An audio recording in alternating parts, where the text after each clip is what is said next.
I'll be doing that. I'll do that. Yeah, well, I'll do that. 21st, it'll be flipped.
Testing, 1, 2, 3.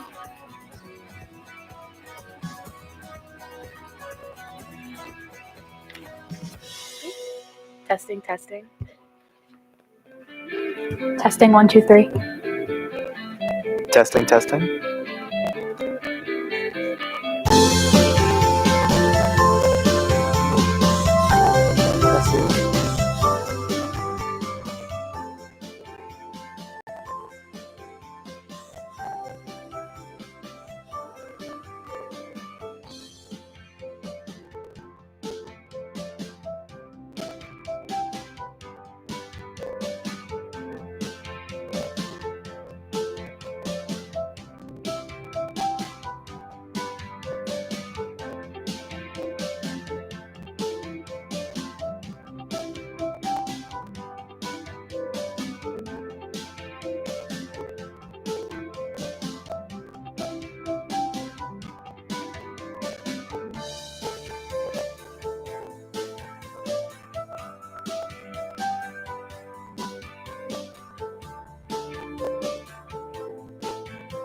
Good evening, everyone, and welcome to the 2024 to 25 student member of the Board of Education debate. My name is Michelle Fidel, and I am class secretary of education. I will be tonight's moderator. It's super exciting to be sitting on the dais as I usually give my class update at the podium, but now I'm here tonight moderating the debate. Before we begin the debate, will everyone please stand and join me in the Pledge of Allegiance? I pledge allegiance to the flag of the United States of America and to the republic for which it stands, one nation, under God, indivisible, with liberty and justice for all.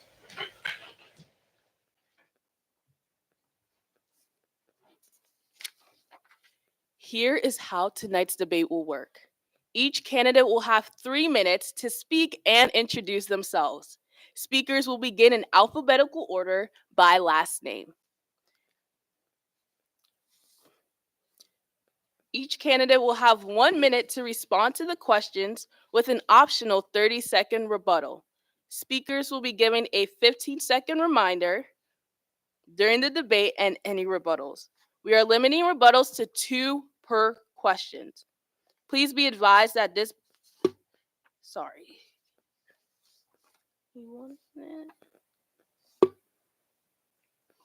Please be advised that this debate is being broadcast live on AACPS TV and via AACPS YouTube channel.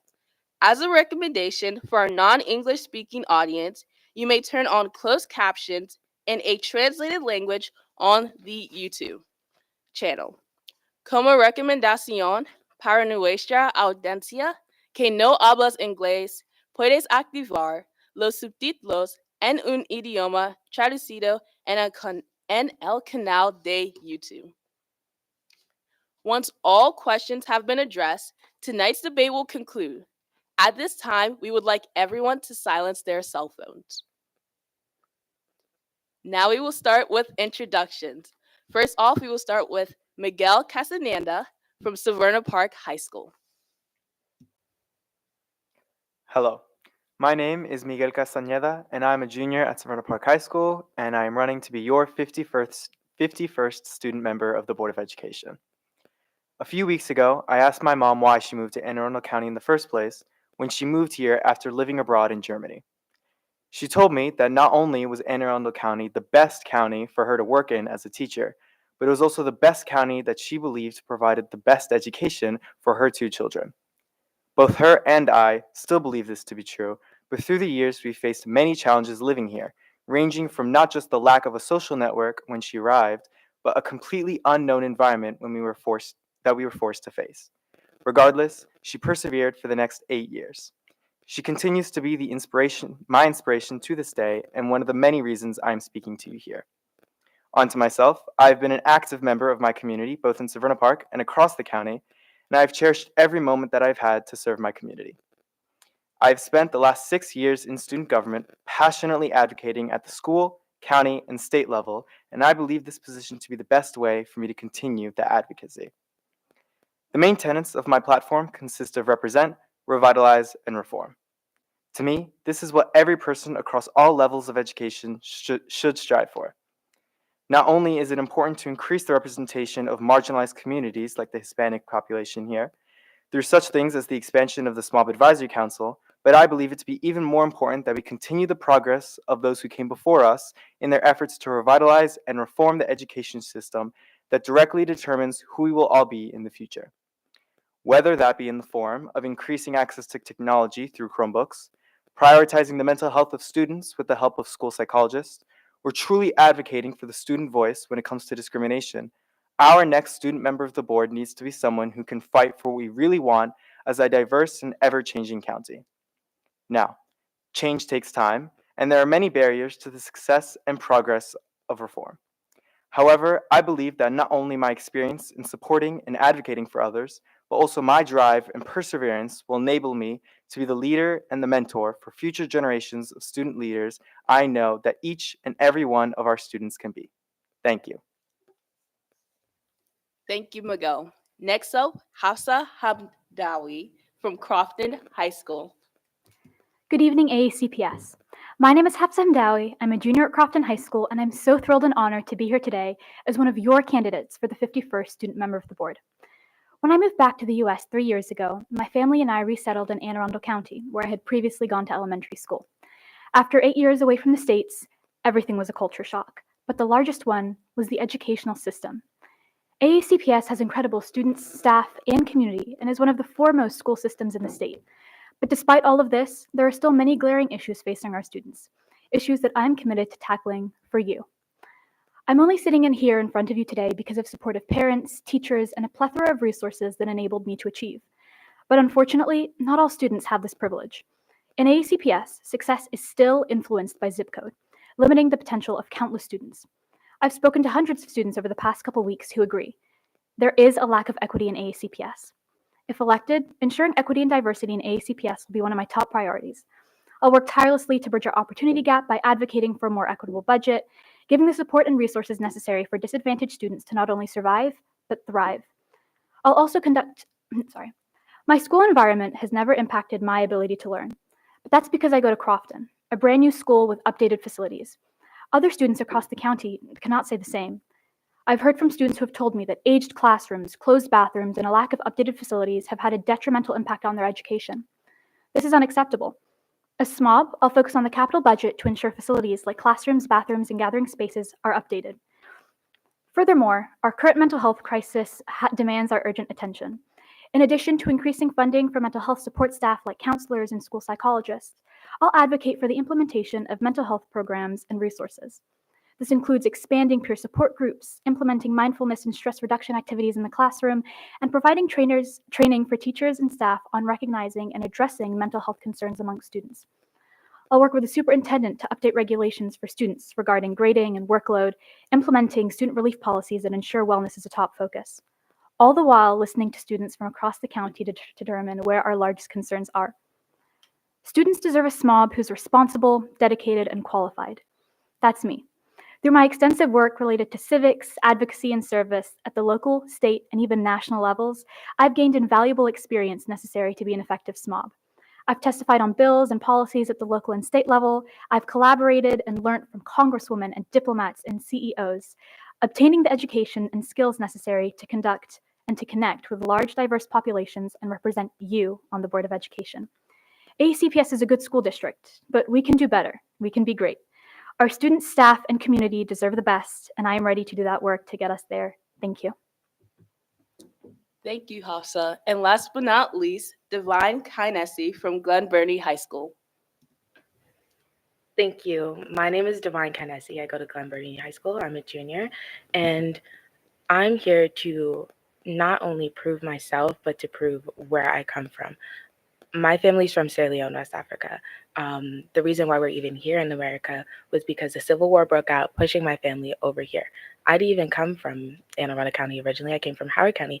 And moving here, I saw a lot of things that I had time to complain about. I complained about the classrooms. I complained about the teachers. I complained about all the different types of things. But complaining doesn't get you anywhere. Complaining doesn't do anything. So I decided to do something about it.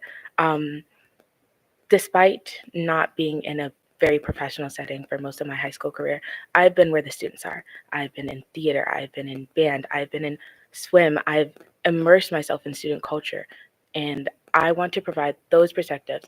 I've been in CAT North, and that is a program where we train students to become certified in different skills, not just aspects pertaining to college, but pertaining to other aspects of life as well. I'm here to represent all the different diverse types of people that we have in our county. And it is something I can do because I've been there and I've done that and I am them. Representing them is representing myself. And if I can use my voice, if I can use my tools, if I can use anything available to me to show that, I will. I am a person who takes pride in my people, and Anne Arundel County is my people. So with every step I take, with every move I make, it is because of them. It is because I'm working with them and for them. 13 years about is how long we spend in our school system. And to have those 13 years not be well, to not feel like you're being represented or you don't even enjoy your time being there, it is excruciating. So I'm here to make sure that everybody gets what they need. Thank you. Thank you, Divine, and thank you, candidates. At this time, we will begin with questions. So our first topic is going to be let's get to know the candidates. So first question, we'll start with Miguel. Share a few of your greatest character traits that you think would make you an effective SMOB and capable of representing the students of AACPS. Thank you, Michelle. And I like this question because I've been thinking a lot about this as I've been preparing to run for student member of the board. And I believe that my greatest character trait and the one that's helped me the most throughout my life is my perseverance. My ability to continue working no matter what and to continue pushing for what it is that I really want. I have been involved in elections, I've been involved in different clubs, and I've been involved in a variety of activities where it requires me to push, to keep going until somebody told me to stop.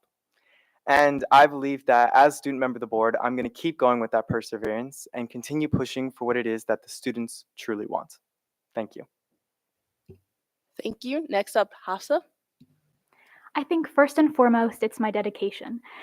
If I start something, I'll stick to it, and that's never something that's never changed. To be SMOB, you have to work tirelessly to make sure that the entire student perspective is acknowledged. You have to go to bi-monthly meetings with the Board of Education. So it's a lot of work, and my dedication to not only students but to the community is something that I think would definitely make me a good student member of the board. Another trait I think is responsibility. This is a huge responsibility. You're representing 83,000 plus students on this board, and so it's really important that the SMOB is responsible and is cognizant of the power that they hold. And I think thirdly is collaboration. You work with so many different stakeholders during your tenure as SMOB. And so I think my diverse perspective would really encourage and make me a good SMOB because it allows me to connect with lots of different people. Thank you. And Divine. I think the biggest thing that I bring to the student member of the board position is my passion for everything that I put myself into and my loyalty. I believe having a loyalty to the people that you are representing, that you are serving, is one of the biggest things that are a part of this position, because you have to remember where you come from and who this is really about. Because you can get blindsided about, oh, these are the decisions that I need to make. These are the decisions that I need to provide. But it's really about who you are really representing. So I think that is my two biggest things, my passion and my loyalty. Thank you, candidates. Are there any rebuttals at this moment? Awesome. So the next question is inspired by Layla from Old Mill Middle South. And Hafsa, you will start us off. Identify a time or experience that motivated you to pursue this position. I think it wasn't necessarily one specific moment, but rather a culmination of events. Back when I moved here freshman year, I saw so many things that weren't working for the students, the schedule or the teachers or the curriculum. And over the years, I've sort of been collecting all these different issues that students have. And collectively, there's so many issues that students are facing. And so I've always wanted to do something about it. Unfortunately, outreach can be a little bit difficult. And so I didn't do SGA in my early years at high school. But over the past couple years, I've seen what the decisions that are made on the Board of Education do to students. And so it was more so my experiences over the past couple years that made me decide that this is something I have to decide to do because the students deserve it and the students deserve better. And so I think just seeing all these different things culminated. Next up, Divine. I think I agree that it's not just one point in time that I decided this is the path for me or this is the position for me. But I think one remarkable time is that I am a part of something called SEE, where it's a student equity advisory team. And basically we come together for a meeting. And my first meeting, I met the current SMOB, Eric. And I was hearing him speak and I was seeing him, how he was moving and how he was talking and interacting with the students. And I already knew about the position. I already knew what I wanted to do, but it just solidified in stone that this is something that I can see myself doing, that talking to people, which is one of my strong suits, and seeing all the different ways I can help and to serve my community, it just really felt right with me. Miguel? On contrary, I do have a specific point where I remember I was preparing to vote for the SMOB last year, and somebody asked me, "What is SMOB?" And to me, that seems so crazy because I understand the roles and responsibilities of the student member of the board, but I also understand that a lot of people don't. And I think it's really important for the student member of the board to increase their outreach so that everybody in our county can understand why it's important that everybody is aware of and a part of the decision making process when it comes to electing our student member of the board. Thank you, candidates. Are there any rebuttals? Seeing on, we will move on to the next question, and Divine, you will start us off. What challenges do you anticipate with this role, and what will you do to resolve these challenges? I think the biggest challenge is getting started. I have a lot of things I want to do, like pertaining to specifically innovation. I want to change the way we interact with our students, and I want to change the way that they get the information. I think the biggest challenge is to get started, because as is everything, right? So, yeah. Miguel? I think, as I said before, the biggest challenge of really anybody who's involved in student government is outreach. A lot of people think that student government is just something for nerds, and while I, while I am a nerd, I do think that student government is for everybody, regardless of who you are. It impacts every facet of student life, and I think that that's why everybody should be involved in it, but I'm aware that that's not the case. So I think the biggest challenge is just getting as many people across all elementary, middle schools, and high schools involved in the process of advocacy and student government. Hafsa? Anne Arundel County is such a diverse place, and that's a beautiful thing, but that also comes with a lot of different perspectives. You have elementary schoolers and middle schoolers and high schoolers, you have parents and teachers and staff and community members, and they all have different opinions, they all want different things, and they've all had different life experiences. And so as SMOB, you're representing these 80,000 students, but also the communities as a whole. And so balancing all these different perspectives and these desires can be really difficult. Who do you prioritize? Who do you don't? Which one do you finally go with? And so I think the biggest challenge is just learning how to balance all of those different perspectives and ensure that everyone is having their opinion heard. And I think the way to solve that is compromise. At the end of the day, you have to be able to compromise. You can't just refuse to change your way, my way, or the highway, so to speak. So yeah, I think it's the differing perspectives, and to fix that is compromise. Thank you, candidates. Any rebuttals? Seeing none, we will move on to the next question. Miguel, you'll start us off. Describe a time you advocated for a passion or social cause important to you.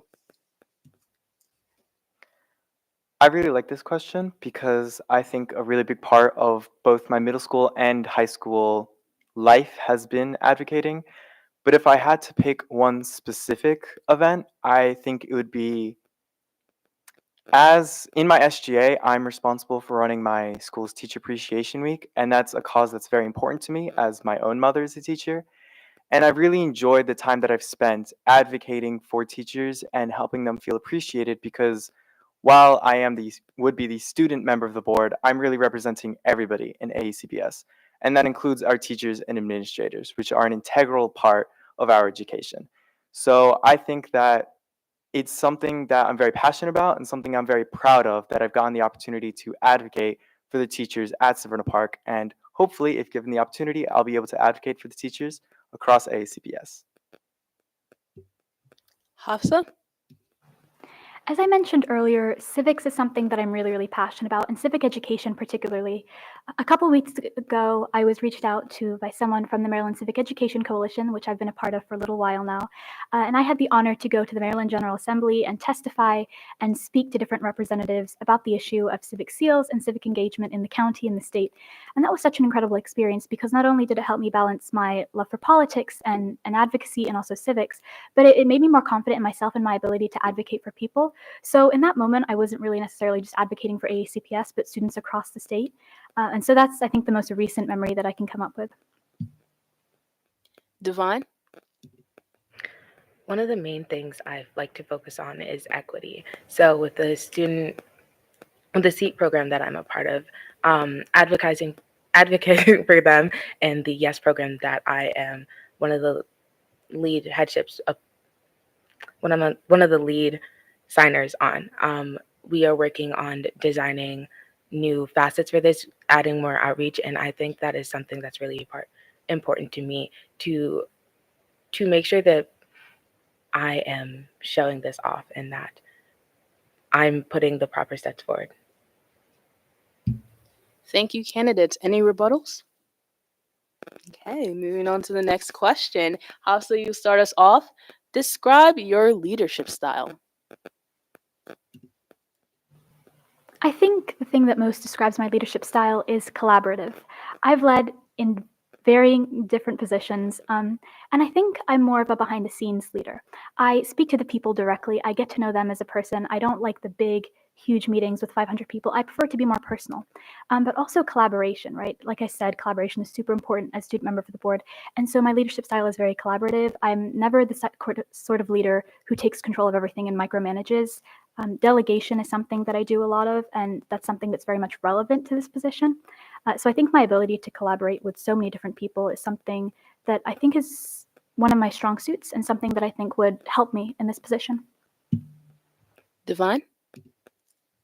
I think I'm an outspoken leader. I think that I do I present myself as the main person that you talk to. If you have a problem, I can help you with it. If you need help, I can help you with it. I like to be the person that everybody can come to and go to, because as a leader, you need to lead an example, but you also need to be something and someone that can be relied on as well. I feel like I'm very reliable in the way I make sure that everybody has what they need and to make sure that everybody has a position and a seat at the table. I want to make sure that it's not just me who is hoarding all of the leadership and the resources, but to make sure that this position helps aid other people, because I'm only going to be here for a year. So I want other people to have a chance and to set up systems. Miguel? If I had to pick, I think I'm somebody who's an energizer. In student government, I'm somebody who is really good at encouraging people to do their best and to put in their 100%. And I'd like to think that as a very extroverted person, I continue doing that even as the student member of the board. I'd I like being somebody who brings joy into people's lives and who pushes them to be the best version of themselves. And I always try to do that both in my personal and student government life. And I definitely am going to keep doing that no matter what. Thank you, candidates. Any rebuttals? Seeing none, we are going to move on to our next section, which is platforms. So we will start this question off with Divine. So this question was inspired by Lexi from North County High School. Within your platform, what are some goals you aim to prioritize, and how do you plan to achieve them in your 1-year term? Well, thank you for asking. And I think this is a very wonderful question. And it is one of the main reasons that we have this position. Divine stand for diversity, integrity. I stand for the voice of our people. I stand for innovation, and I stand for networking and equity, right? All of those facets represent each part of what I stand for. But how that manifests itself is I want to innovate on how we outreach. I am trying to work with the people I know and try to reference other different people to bring a sort of network into our students. It's something that I'm very passionate about. Miguel? Well, thank you, first of all, Lexi, for that question. And I think that the most important part of my platform is representation part. As one of the very few people of color at Severna Park, I know what it's like to not be able to see somebody who looks like you in those positions of leadership and power. But I would love the chance to be that representation for somebody else who might look like me, who might sound like me. With the name Miguel Castañeda, it's not exactly a common name, but I do believe that it's important that we have different types of people and a wide, diverse range of people who can come together to collaborate on those issues. So I think the most important part of my platform is the representation part. Thank you. Hafsa? My platform has three aspects: advocate, amplify, and achieve. We advocate for student needs, we amplify the student voice, and we achieve meaningful change. I think right now I'll focus on the amplify aspect. A lot of the time, it's the same students that have a say at the upper levels of AACPS, right? The SGA kids, the CRAS kids, the MAS kids, nothing against them, of course, but it becomes very repetitive when you have the straight A AP students having a say in everything.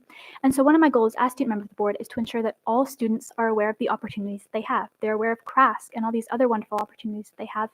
And so amplifying the student voice is something that's really, really near and dear to my heart. So that means getting students to come to board meetings and to testify and to be involved in their education, because a lot of them, it's not necessarily that they don't want to be involved, but that they don't know that they can be involved. And so it's reaching out to those students, it's amplifying their voices, and it's ensuring that not the same types of students get a say. Thank you, candidates. Any rebuttals? Seeing none, we will move on to our next question. Miguel, you start us off. How do you define success when evaluating the school system?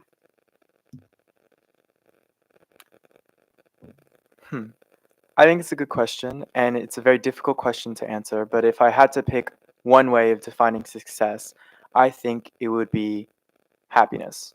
When students are happy in their school system, I think everything is better, and mental health is a very important thing. I know a lot of people struggle when it comes to the stress of high school and middle school, and I understand it can be a very difficult time in a lot of people's lives. But if, as a county, we can ensure that those students are happy and can still feel the dedication to keep pursuing their passions, I think we've done a good job as a county.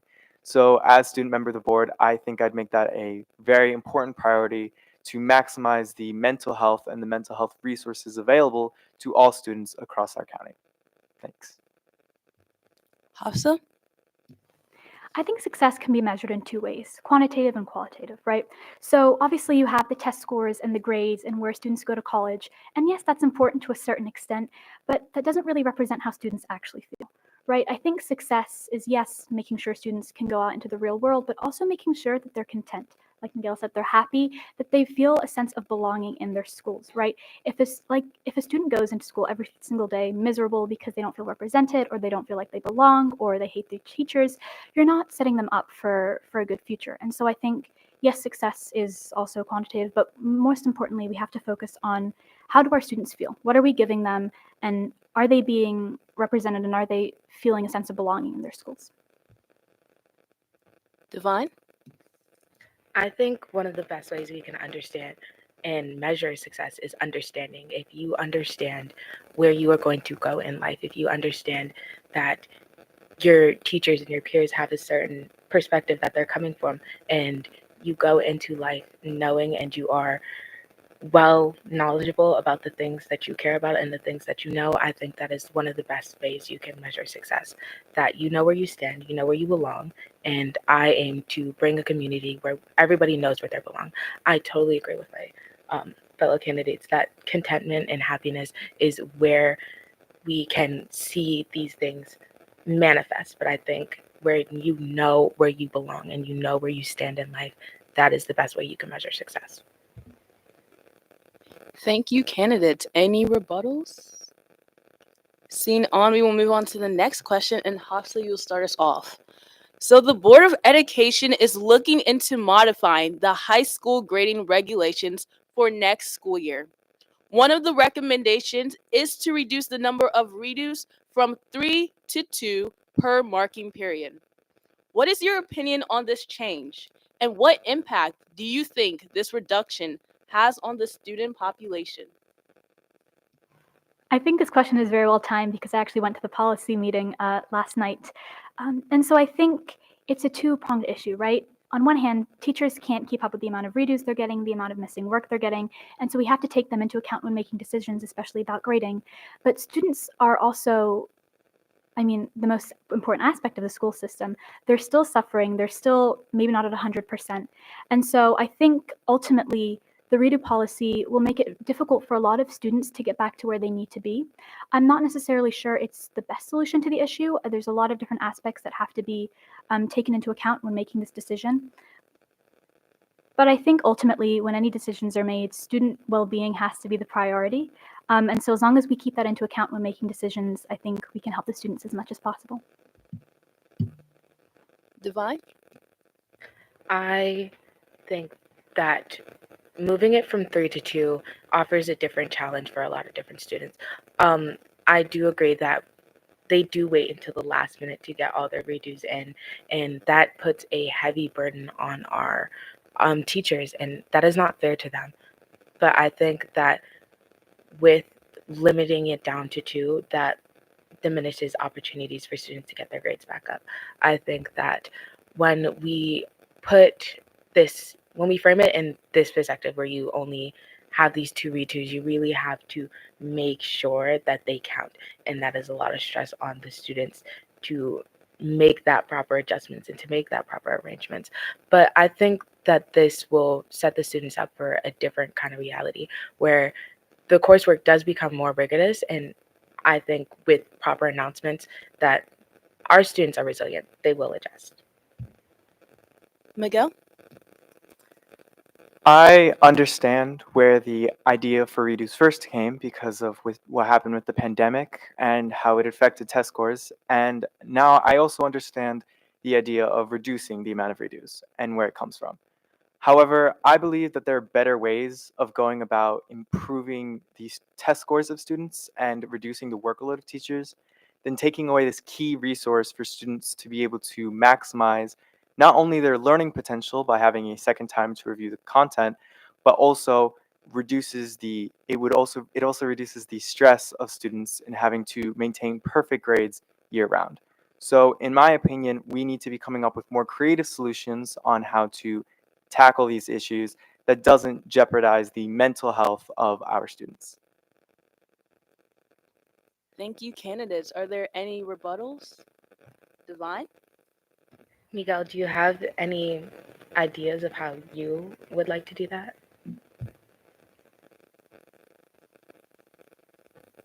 I think a better way of doing it is by changing the way we offer tests because I think too much pressure is put on simple memorization and on just work that isn't necessarily contributing to the learning of students and the retention of that content.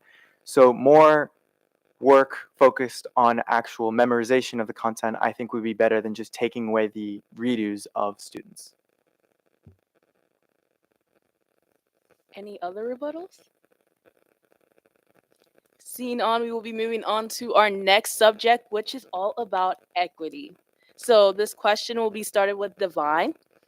In what circumstances have you had experience with diverse groups of students, and how has it affected your views? I think just being in my school, I go to Glen Burnie High School, which is known for being a very diverse school. And I think the people who I associate myself with are very diverse as well. And that is not just something I like to say to put out there, but it helps me navigate with myself every single day. I work with my student equity advisory team, and then I work with my LGBTQ club. I am in cahoots with our Black Initiative Club. I am in all these different places, and I'm where the students are with going to theater and going to band. So I'm seeing where these people are on the daily, and if Haspa made a point where it is, we see the SGA and we see the AP and we see the honors kids, in these positions. And I think knowing these different types of people helps me in this mob position. Miguel? I think I very much cherish my experience through CRASC, which, if you aren't aware, is the county level student government. And while the other people up here do make a point that we need to be including people outside of that, I think through the events that CRASC has held, like our General Assembly, I've gotten to meet a wide range of students, not only from Severna Park and Severna Park Middle School, but schools like Meade, South River, Chesapeake, high schools from across the county with people with very, very diverse perspectives on life that I have been able to absorb and I believe have helped bring me here today, where I have a wide range of opinions and viewpoints on how our county should be run. So. How so? I think being able to connect with people from diverse experiences is something that I'm very, very good at this point in my life. I've lived on 4 different continents. I've been to 8 different schools. I've been to private school. I've been to public school. I've been homeschooled. And so my entire life, I grew up with people from all walks of life. And so over the years, I've learned how to really connect with people from differing perspectives. I do so many different activities at school that are completely different from one another. And so I've met students from different backgrounds. I don't just know the AP kids and the straight A kids, but rather the students that oftentimes get overlooked when we make decisions. And so I think my plethora of activities and my lived experience ensures that I do know how to connect with people from really diverse experiences. And I think when making any decision, we have to be cognizant of the fact that we need more voices involved. Thank you, candidates. Are there any rebuttals? Seeing on, we will move on to the next question. Miguel, you will start us off. This question is inspired from Amanda from Chesapeake Science Point. How would you go about gaining input on school issues from across the county, particularly from citizens and students whose backgrounds and perspectives differ from your own? Thank you, Amanda, for this question. And I believe that the SMOB Advisory Council is a very effective tool for that change, and it's something that I would like to revamp and amplify if I were to become the next student member of the board. I think the council is an amazing way of gaining perspectives from people from multiple schools.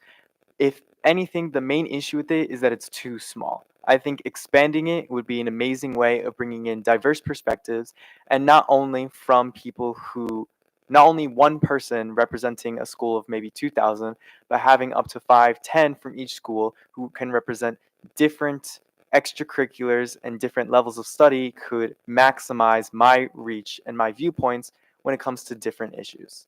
Thanks. Hafsa? I think I'd like to reiterate that a lot of students don't know about these opportunities, right? We need to do more outreach. And so I think the first focus is town halls and visits. And that isn't just during lunchtime or blocks or just with the SGA kids, but going on visits and speaking to students that you otherwise wouldn't have the opportunity to meet. You cannot effectively represent your constituents if you don't know what their problems are.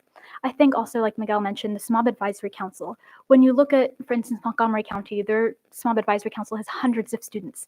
We can replicate that, right? It is such an incredible way to get the perspectives of students from all across the county without overstretching yourself as student member of the board. Whether that looks like making a single student in charge at every school, there are lots of different ways to do it, but an updated SMOB Advisory Council has to be a top priority. And then town halls at schools, hosted in libraries, really just connecting with the people so that they know who you are and they know that they actually do have a say in their education. Divine? One of the main points I want to focus on is using technology as one of the ways that we reach that communication to the students themselves.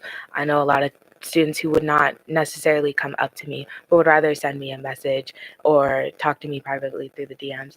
I think that if we can set up a system where they can send in these messages privately, where we can keep a proper count and that we can keep proper allocations to these students, that way, that no matter what time of day, no matter where we are, no matter what's going on, that we can have those things cataloged. I think that adding more people in the schools personally can actually help us as well too, that we can have a kind of system where we can have those responsibilities trickle down, so it's not just all on one person to bear that load alone. And I think that's very important to spread that. So not only can I get an opportunity, but we have opportunities for other students. Thank you, candidates. Are there any rebuttals? Seeing none, we will move on to the next question. Hafsa, you will start us off. How will you work to build consensus with your fellow student leaders and other board members? I think it's being able to know how to manage disagreements. And one of the main ways you can do that is active listening. It makes it so much easier to hear diverse perspectives if you're all actually open to listening. So, active listening is something that's really important, and acknowledging that people do come from different perspectives and different backgrounds and have different opinions. And so, not just immediately sort of standing up and being like, I'm right and everyone else is wrong. Having an open mind is really, really important to building consensus. And, like I touched on earlier, compromise. Being able to compromise. Your way is not always the best way, you're not always right. And being humble enough to admit that sometimes other people's opinions are maybe better than yours is really important to building consensus. I think also just meeting with the students, you can't build consensus if you don't know them. So that's also really important. Divine?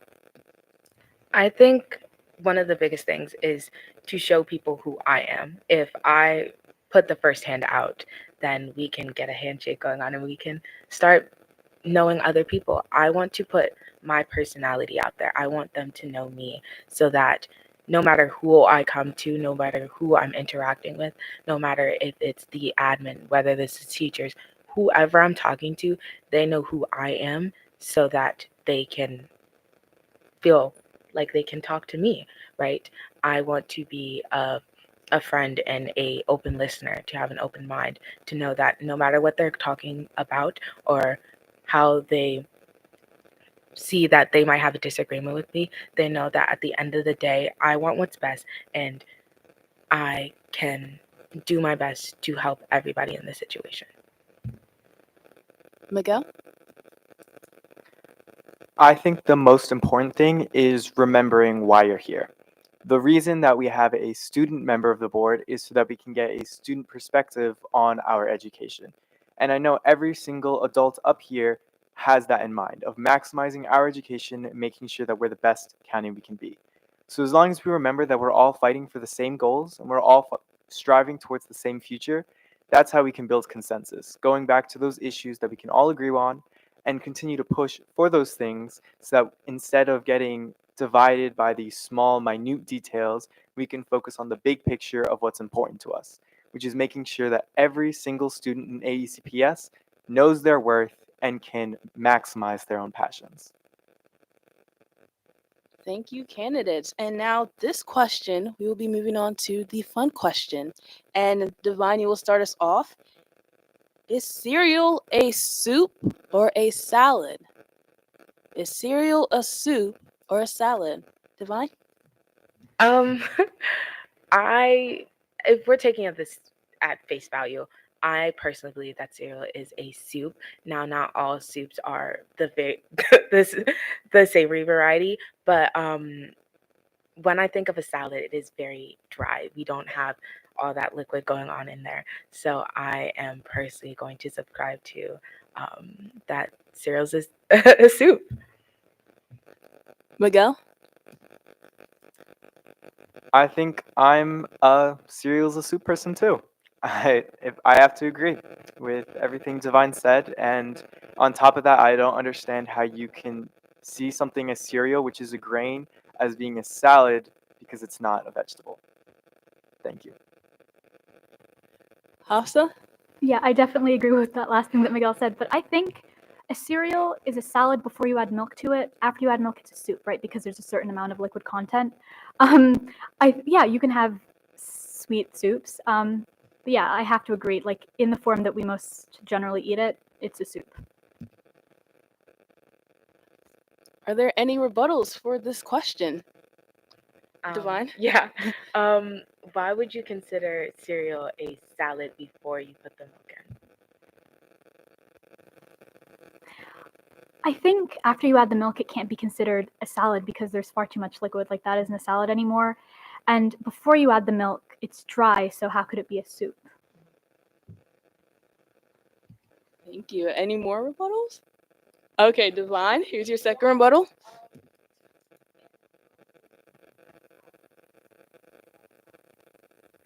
that wasn't on. In Minnesota, they have a lot of different types of salads. So I think I would like to revise my answer because there's like this one called like ambrosia, which is technically a salad, but it has fruits and all these different kinds of things and coconut. And I guess I would go. I'm gonna be different. I would like to revise my answer that cereal is a salad. Are there any further rebuttals? Oh, Hafsa? I actually really like that point that you brought up, I have to say. So when you add more milk, does it become more of a soup and less of a salad, or how does that work? I think that when well, controversial. I feel it's milk in the cereal, but that's just me personally. It's one of the more controversial takes that you can have. That's more mild, but so I think you measure out the milk first, and then you add the cereal accordingly. So yeah, so you kind of have control on that. Thank you. Is there any more further rebuttals? That was an interesting discussion. Thank you. Now we'll be moving on to our next topic, which is school support. So we will start this question off with Miguel. What additional supports can AACPS offer to English, English language learners, students with disabilities, and those from marginalized communities?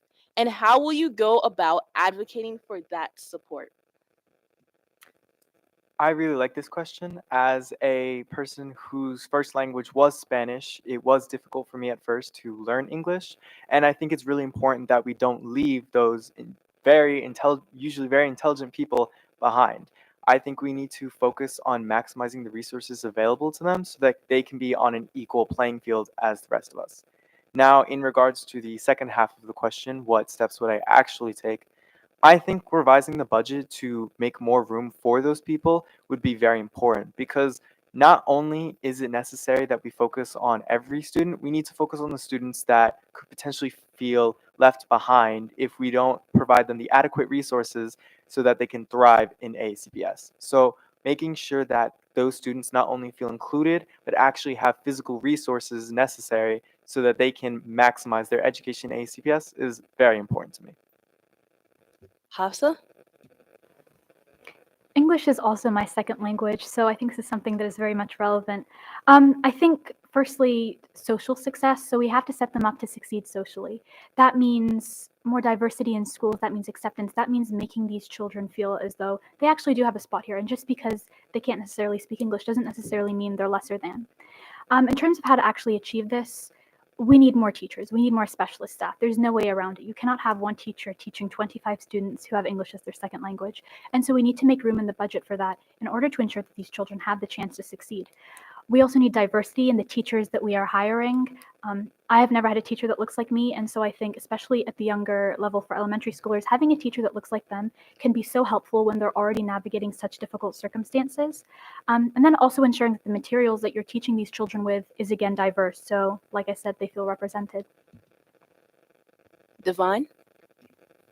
I I I also speak another language, though it might not be my first. I do speak Creole, so I can understand. I can relate to all of the members on our board here that when you speak another language, you might not be able to find anything as accessible in that language. I think we need to make more steps to implement it further into all of the papers that we give and all of the websites that we have to make sure they're available in more than one language. I also believe that with the steps that to use the teachers that we already have and to get them into seminars, into trainings, to help them learn how to deal with students who do not look like themselves. Because we are, while having diverse teachers is a plus, and we should always strive for that, but to have the teachers that we have also feel like they can connect to the students that are different from them, that they can help the students that they have feel connected to the place that they're in. Thank you, candidates. Are there any rebuttals? Miguel? Yeah, I'd just like to say that I agree with what Hafsa said, that growing up, I never had any Hispanic teachers for me personally who look like me that I could talk with in my native language, who could relate to my life experiences. And I think that it's really important that we have more teachers who actually reflect the background of our students. So while I see the point that Divine was making with that we need to teach the teachers we already have, I think that more of our budget needs to be dedicated towards increasing the teachers that we could get. Thank you. Any more rebuttals? Divine? Where do you intend for that money to come from? Are you willing to make cuts in different areas to support those things? Is that one of your main priorities that you're willing to support? Which question was that? Who was that posed to? Yeah. Okay, Miguel, you can answer. Thank you, Divine. And it is important that we consider the realities of said situation, and it's not it's something that's very difficult to strive for, but I think it is something that we need to strive for as a county. So I think it's important that in hiring practices that we focus on making our teachers more relatable to our students, and that may include making them look more like our students and recruiting a more diverse background of teachers. Thank you. Any more rebuttals? Hasa? I don't necessarily think that we can just train the teachers we have. Not that they're not incredible people, but also because of the workload realities surrounding what teachers have to go through right now. A lot of them have, like I said, upwards of 20, 25 students in a class. And when they're teaching students who have disabilities or whose English is their second language, we cannot be expecting them to handle these immense workloads. And so if we really want to help these students that need it, we need to make sure that they have the resources necessary. Thank you, candidate. Any further rebuttals? Seeing none, we'll be moving on to the next question. Hafsa, you will start us off. How can the school system support students affected by the mental health crisis, and how will you help reduce the stigma of mental health with your position? Mental health is a huge aspect of my platform. I think first and foremost, we need more funding for mental health support staff like counselors and school psychologists. They have too many students to be able to give them the help that they need. We also need training for teachers and staff on how to deal with mental health issues and how to recognize these issues in students, because a lot of the time students are still too hesitant to actually reach out to their teachers. And so with more education, we can destigmatize this and ensure that students that need the help actually get it before it's too late.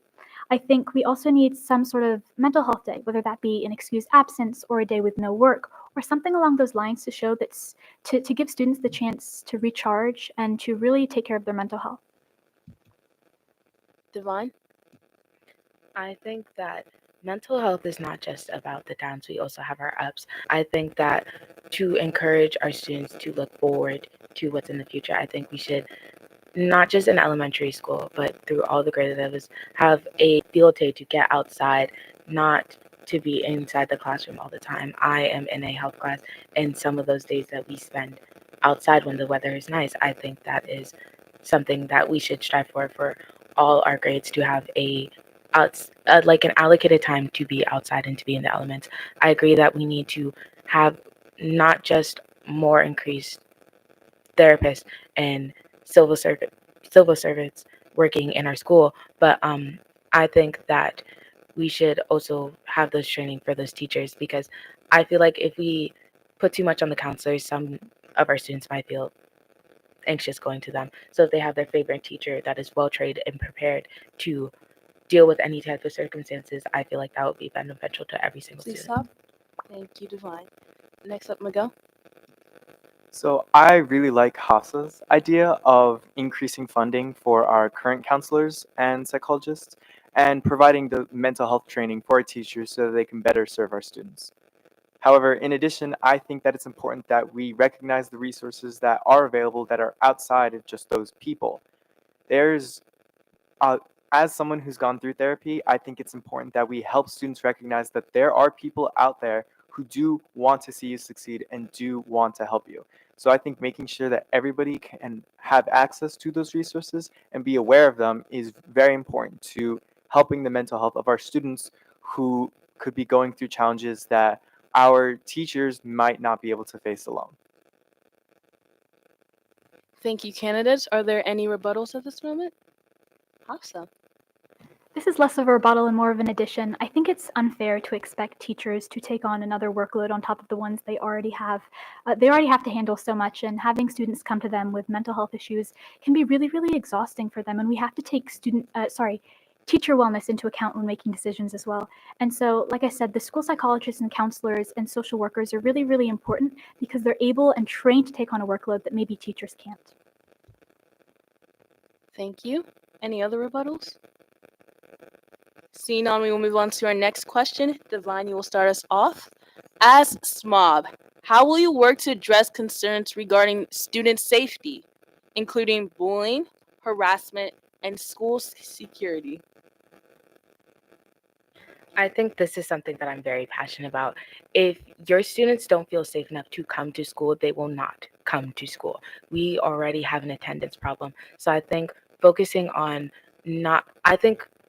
our school safety. I go to our school, my school is Glen Burnie. We just celebrated 100 years, and that is a very long time.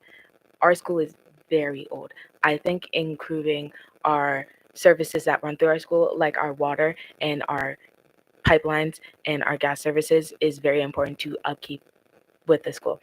I feel like if we manage how we deal with complaints, I feel like if we take them more seriously, if we act more fastly, if we take the measures and we put the access in place for people to feel comfortable coming out and saying something, that is very important from how we manage our students.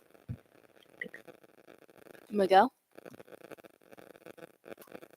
This is something I think is very important, not just for a small, but for every single person in our county to be focused on and passionate about. Because we cannot ensure that our students are focused on their studies if they're focused on bullying and harassment and other things like that. So I think making it easier for students to come forward when they are dealing with those issues is something that is very important for our county to focus on. If people don't feel safe enough to even talk to an adult about the bullying that they're facing, they're not going to feel safe enough to talk to adults about any issues that they might be dealing with. So I think making it easier for students to be able to address those issues is very important. And in addition to that, setting up mechanisms within schools so that students can actually see the consequences of both positive and negative behaviors is important to making sure that students can feel safe and feel secure in their schools. Hafsa? We could obviously improve school safety and get cameras and all of that and more school support officers, but we also have to focus on the root causes of these issues. Why are these students acting out? Why are they getting into fights? Why are they bullying? And I think that really links back to mental health, right? We cannot just slap band-aid solutions over the issue. We have to get to the root cause because school safety is a very, very serious concern. Whether that looks like training for teachers to be able to sort of calm down arguments easier, whether, like I said, more counselors, more opportunities for students to talk things through. We also need easier access to these reporting channels. They exist, but a lot of the time students don't know that they exist or they're too scared to reach out. So for that, we need to destigmatize accessing them. We need to make them easier. We need to make them more available because otherwise we'll never know what these issues are. Thank you, candidates. Are there any rebuttals at this moment? Seeing none, we will move on to the next and last question for this segment. So, the blueprint for Maryland's future is a transformative law that targets funding to marginalized students and provides career development opportunities. How will you ensure that the board's implementation of the blueprint leaves no one behind? And this question we will start off with Miguel. Thank you for this question. I think it's really important I think the topic of not leaving anyone behind is very important, and I think it's something that we really need to focus on as a county. I think in order to maximize that, it comes down to awareness. More people need to be aware of the blueprint and the things that the board is doing to be more in line with that blueprint so that they can feel like the adults that govern their education are actually aware of the issue and are taking steps towards solving that issue. So I think just more awareness is very important so that people can feel safe and feel heard when it comes to not feeling left behind. Hafsa? I'm so sorry, Michelle. Could you repeat the question? Yes. So the question is, how will you ensure that the board's implementation of the blueprint leaves no one behind? I think first and foremost, the focus has to be on equitable funding. I go to Crofton, Miguel, you go to Severna. We have schools that are very privileged and very well resourced, but unfortunately, that's not the case for most schools in the county. A lot of the times, the same schools get all the opportunities, and we need to change that. So, when we're looking at how to distribute funding, how to distribute teachers, how to distribute resources, we can't just do it equally, we have to do it equitably and make sure that the Title I schools, that the disadvantaged schools, are getting the resources they need to succeed, to reach the goals, and to fit into the Maryland blueprint. And so, that just ties back to really ensuring that we are considering differing perspectives when doing things like this. A lot of the time, students at these schools don't have access to the same opportunities. And so I think first and foremost, it has to be equitably funding them before we can start on anything else. Divine? Hasfa, you said what I wanted to say verbatim, but what I will add to that is with that equitable funding, I want to start from the bottom up. I want to start from our Title I schools. I want to start from our minorities to make sure that when we spread our resources and we spread our funding, that we make sure the people who need these the most have all the opportunities in the world to get them. Now, the people who have the privilege doesn't mean that they shouldn't get them at all, but just to make sure that our underprivileged and underrepresented are represented first.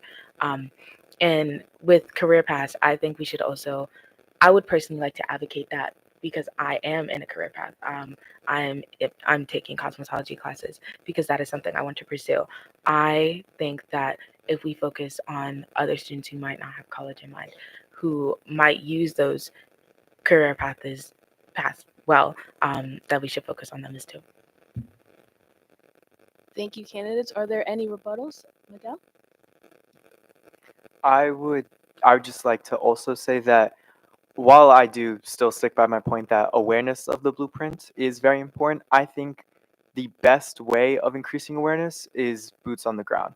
Me and other members of the board physically going to schools, privileged and underprivileged, and with our presence showing them that we care, that we're aware of the issues that they face, and that we care and we want to keep promoting and solving those issues. Thank you. Any other rebuttals? Seeing on, we're going to move on to our next and last subjects. We are going to be looking into relationships with the board members and interest groups. So this question, Hafsa, you'll start us off. This December, newly elected and re-elected board members will be sworn in for a 4-year term. How will you work to minimize the influence of politics on education and educational policies? This has been a really big concern recently. And unfortunately, you can't do anything about what other people or other people on the board decide to do or where they decide to take their influences from. But you, as a student member, can remain neutral. You can remain steadfast in your beliefs and remember that you are there to represent the students. I think it's also aided by the fact that we cannot necessarily be super active in politics yet. And so remembering who you're there for, the students, and remembering that you owe them your neutrality is very, very important. The board cannot function properly if everyone is worried about political matters. And so I think ultimately it's just everyone coming together and remembering that you're there to serve, and you're there to serve ACPS and the community, but most importantly, students. Divine? I think that with these fresh new faces that are coming in, that they will bring a new life and new vitality to the board. I think that I'm also new, so we have something to connect on. But with making sure that politics stay out of this and we're here for the people, I would like to remain steadfast in what I believe in and who I represent. Because at the end of the day, we are all coming in to help the students. And if something needs to be done or something needs to be said or any actions need to be taken, I will take those actions to benefit the students because I'm here for you and I'm here for the wellness. Miguel? I understand what's happening across not just in our own county or in our own state, but even across the entirety of the United States, is that a lot of people are joining their local boards of education and forgetting why it is that they're there. The reason that our Board of Education exists is for the purpose of education and supporting our students and our staff in making sure that they can do exactly what it is they need to instruct future generations. So as student member of the board, I would make sure that I would not remain to the sidelines of any issue that impacts our students. I would be at the forefront of advocacy and the defense of our students' rights and our students' abilities to make sure that they can understand what's going on, first of all, what's going on in their lives, but also in making sure that they can continue to be the best students that they can be in their own county. Thank you, candidates. Are there any rebuttals at this moment? Divine? What is your example of staying neutral on an issue, or how do you plan on implementing that in reality? Yeah. Oh, so how do you plan on staying neutral? Like, how do you plan to do that? I think what that comes to is just not getting involved in petty politics. It happens. The board is a bureaucracy. There's not much that can be done about that. But like I said, it's really remembering why you're there and who you are there to represent, which is ultimately the students of AACPS, and not allowing yourself to get sidetracked by whatever arguments are happening or whatever debates are going on behind the scenes, but rather spending your time focusing on who you're there to represent. Thank you. Any more rebuttals? Miguel? I think that as a member of the Board of Education, that it's important to recognize why you're there and to recognize that sometimes staying neutral isn't the best case scenario. I think it's more important that you realize that your constituents in this case are students, and that my primary concern when serving on this board would be the students and making sure that they feel represented and that they feel that the issues that I'm taking a stand on are the issues that they believe that I should be taking a stand on. Thank you. Any more rebuttals? Hafsa? Just to clarify, neutrality wasn't in regards to board decisions or debates, but rather politics on the board. Thank you. Any more rebuttals? Miguel? I think that as somebody in this elected position, that sadly politics is everything, and sometimes politics can be as simple as which which person do we want to recommend for an award, or it could be which school deserves the most funding, and it's something that we need to be focused on. So I think that as somebody who is invested in politics, I'm also invested in maximizing the potential of our students to be able to receive the equitable and equal funding that they deserve. Thank you. Any last rebuttals? Divine? I wanted to add on that I think that these people were put on the board for a reason, that they are doing everything that they're doing for a reason. I am coming to the board members and I'm coming to each and every meeting with an open mind and an open heart to try to see behind just, oh, I disagree with that, or this might be meaning this, but to see the best in everybody because they were put in this position to help the students, and that's why we're all here. Thank you. Seeing no more rebuttals, we'll move on to our next question. Divine, you will start us off. How does the student board member relate to CRASC? And how would you go about collaborating with fellow student leaders? Having a collaborative mind and a collaborative mindset when you're in a position like this is very important.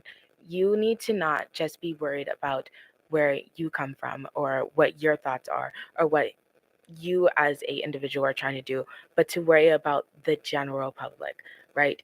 83,000 students is a lot of people to worry about. So if I can talk to those student leaders who represent either smaller denominations of those students, but to have them in the conversation as well.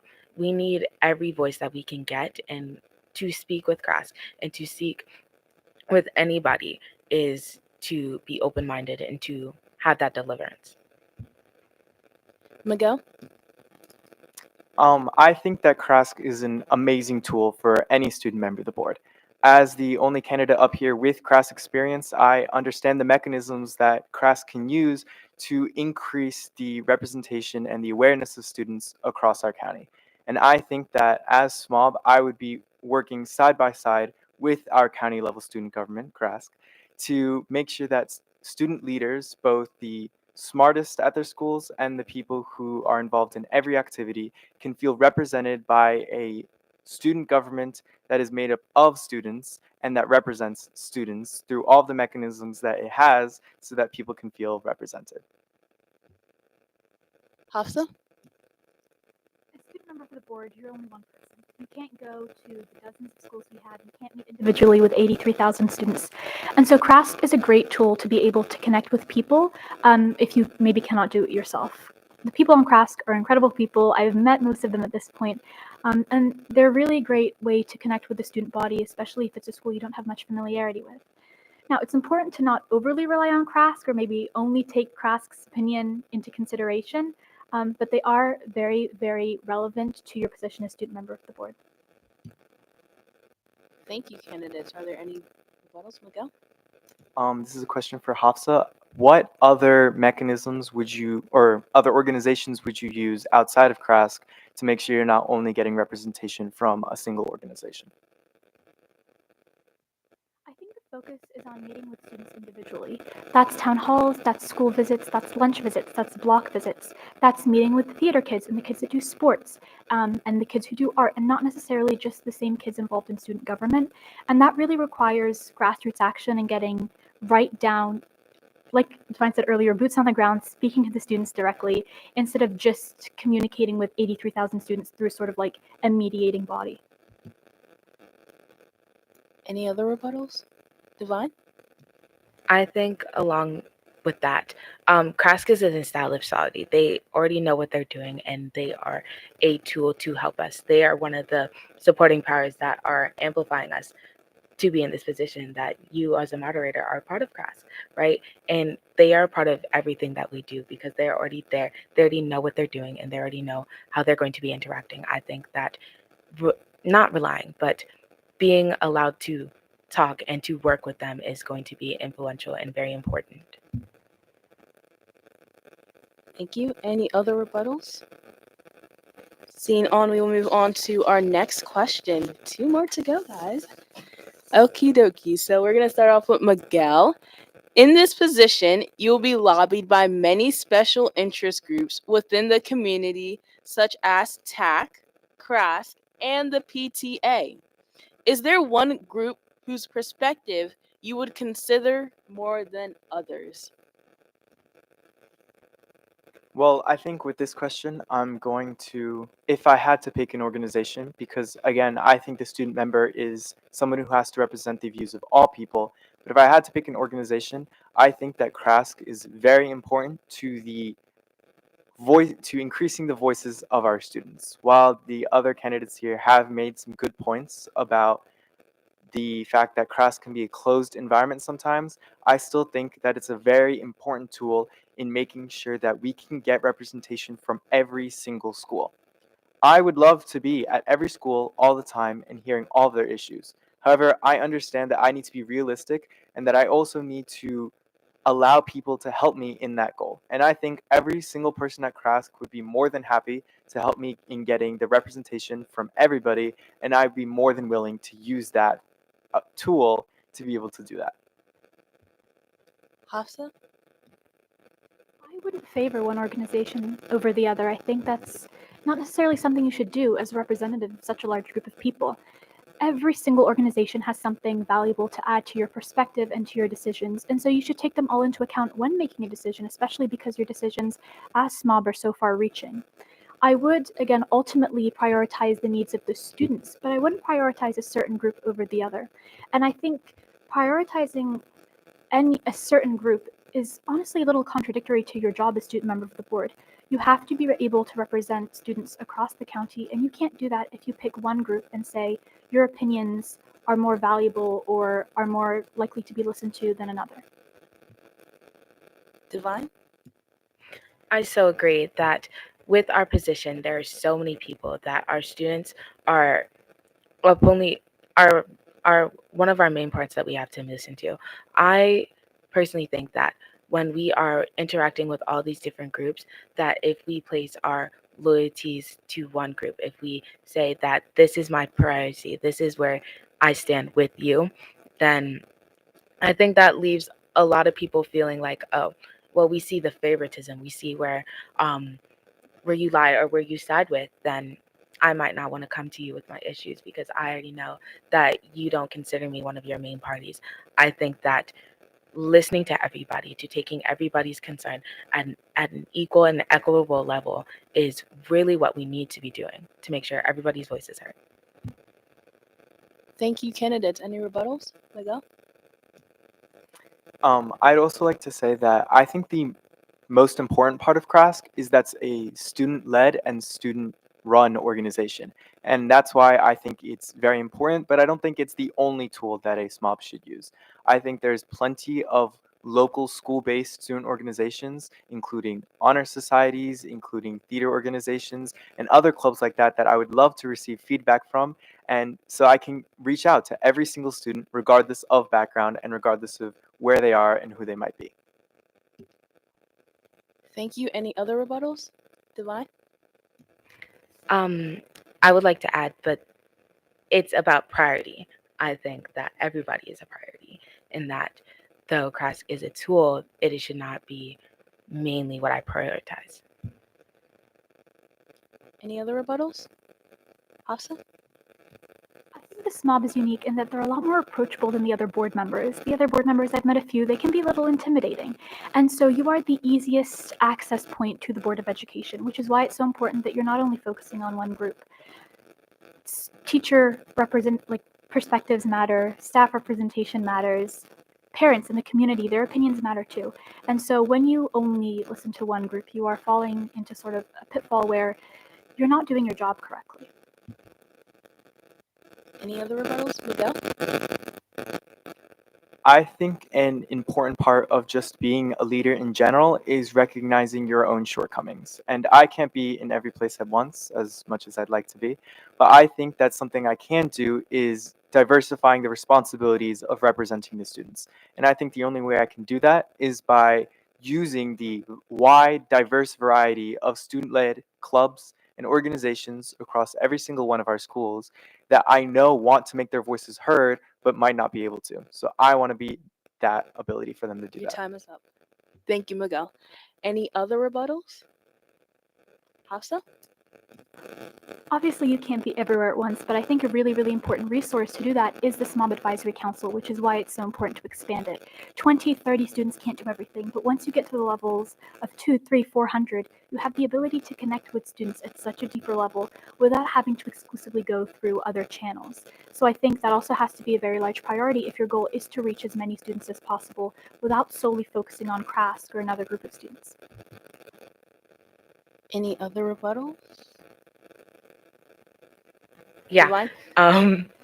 I think developing SMOB itself is an important part because that will centralize where we are and where we at and where we communicate our thoughts and our efforts. But then that can extend our will outward as well. Thank you, candidates. And we have made it to our last and final question of the night. So we will start off with Hafsa. And this question is just so amazing. This question was inspired by Sia from Chesapeake Science Point. What is one thing you admire about the other candidates? So let's start with Divine. I only met Divine in person today for the first time. She is so bubbly and infectious and full of joy, and she's so passionate. And she's always so happy, and I love that. I absolutely adore it. And Miguel, again, first time I met him in person, seems like a really, really dedicated person. They both truly want to do good for the county. So I think it's incredible that all the candidates are so incredible this year. Divine? I'm in cosmetology school, so one of the first things I notice about people is how not only, because cosmetology is not just about hair, but it's about your face. It is about how you carry yourself. It's about the entire person as a whole. I think one of the first things I noticed about Hasa is how you carried yourself into the room and how you presented yourself, how you stuck your hand out first to greet me and to say your name and to talk about who you were. And I think about Miguel. I complimented your hair personally and how you put yourself together. I have an eye for fashion, and it is one of my passions. I think that it is one of the first things I notice. How you put yourself together reflects who you are, because those decisions you make about the small, minute details, I recognize those things. I think that both of you guys have a strong will of why you want to be here and what brings you here. I feel like we share a lot of commonalities. So even if I am not this mob, that I think you guys will do a terrific job. Miguel? I am very proud of the diversity that we have in our candidates. All of us are people of color, and I think it's very important with such a large population of people of color in our county that would be represented by each and every one of us. Now, specifically, Hafsa, I think she's very intelligent and that she's very passionate and dedicated about advocacy, not only in Anne Arundel County, but in other places as well. And I think Divine, her personality, I love it. She seems very extroverted and she seems like a very approachable person. And that's why I'm very happy that we had this debate tonight and that I'm very happy to see how the rest of this election goes. Thank you, candidates. That was truly touching, like from the bottom of my heart, and it's so beautiful. Any rebuttals or should I say additions? Hafsa? But thank you both. You're both so kind. It's such an honor to be with such incredible candidates who are actually good competitors and who are graceful and actually passionate about what they're doing. I know, regardless of what happens, that next year's SMOB is going to be incredible. Any other additional? Miguel? Again, not a rebuttal. I just also like to agree with Hafsa that I think all of us have our own strengths, and I'd love to see how those strengths play out as a student member of the board. And for anyone else watching, I think the student member of the board can seem intimidating, but we're really just another student, another person in our county, and that any person that I know and that any person you know could potentially one day be up here in this debate and eventually become the student member of the board. Any other? Oh, Divine? Yeah, I totally agree with that. That any person that you know, or even yourself, can become student member of the board. But I think one of the main things I want to say to y'all is how you carry yourself and how intellectual you guys are, because you guys know what you're talking about. You know how to say and you know how to deliver yourself. And the first half of this, I was very nervous, but I think that you guys have done a wonderful job with that. Wow. Audience, this was a great way to end the night. Thank you for attending or viewing the 2024 to 2025 Student Member of the Board debate for Anne Arundel County Public Schools. Please join us for the second town hall meeting on Monday, April 8th at 6:30 p.m. Details can be found on the CRAS webpage. Best of luck to all three candidates at the April 18th elections. To those of you in person, feel free to stick around for a little bit to converse with the candidates before we close the evening. Good night and have a fantastic evening.